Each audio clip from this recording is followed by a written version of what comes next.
ಬಹಳ ಪ್ರಮುಖವಾಗಿ ಮಾತಾಡಬೇಕು ಅಂತಿರ್ತಕ್ಕಂಥ ವಿಚಾರ ಸರ್ಕಾರ ಶಾಲಾ ಶಿಕ್ಷಣವನ್ನು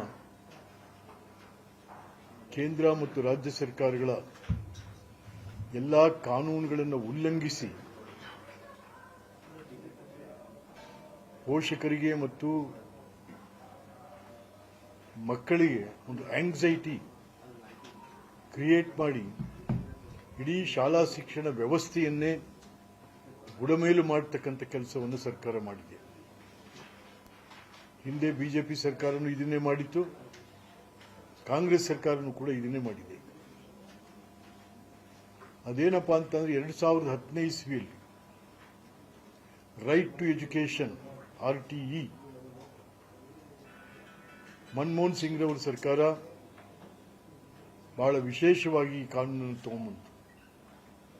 ರೈಟ್ ಟು ಎಜುಕೇಷನ್ ಅಲ್ಲಿ ಶಿಕ್ಷಣದ ಹಲವಾರು ನ್ಯೂನತೆಗಳನ್ನು ಸರಿಪಡಿಸಿ ಮಕ್ಕಳಿಗೆ ಅನುಕೂಲಕರವಾದಂಥ ವಾತಾವರಣವನ್ನು ನಿರ್ಮಾಣ ಮಾಡುವುದಕ್ಕೆ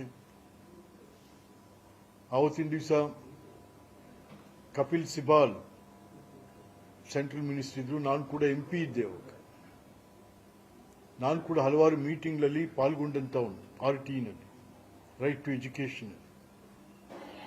ಆದರೆ ಇವತ್ತು ರೈಟ್ ಟು ಎಜುಕೇಷನ್ ಕರ್ನಾಟಕ ರಾಜ್ಯ ಸರ್ಕಾರ ಡಿಮಾಲಿಷ್ ಮಾಡಿದೆ.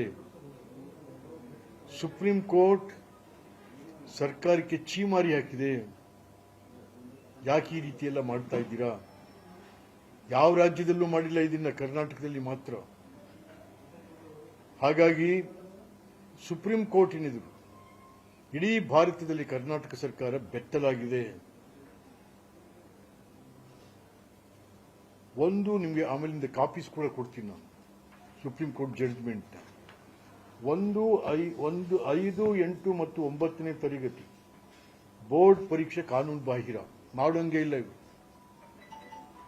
ನಾವು ಯಾತಕ್ಕೆ ಮಾಡಿದಾರಪ್ಪ ಅಂತ ಇದನ್ನು ಹುಡುಕೊಂಡು ಹೋದ್ರೆ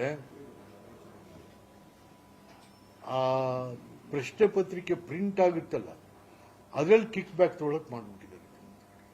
ಛೆ 23 ಪೈಸಾ ಇತ್ತು ಒಂದು ಶೀಟ್ ಪ್ರಿಂಟ್ ಮಾಡಕ್ಕೆ, ಅದನ್ನ ತಗೊಂಡೋಗಿ 63 ಪೈಸಾ ಮಾಡಿಕೊಂಡಿದ್ದಾರೆ. ಆಮೇಲೆ ಒಬ್ಬನಿಗೆ ಕೊಟ್ಟಿದ್ದಾರೆ ಸೆಂಟ್ರಲೈಸ್ಡ್ ಪ್ರಿಂಟಿಂಗ್, ಅದರಲ್ಲಿ ಕಿಕ್ ಬ್ಯಾಕ್.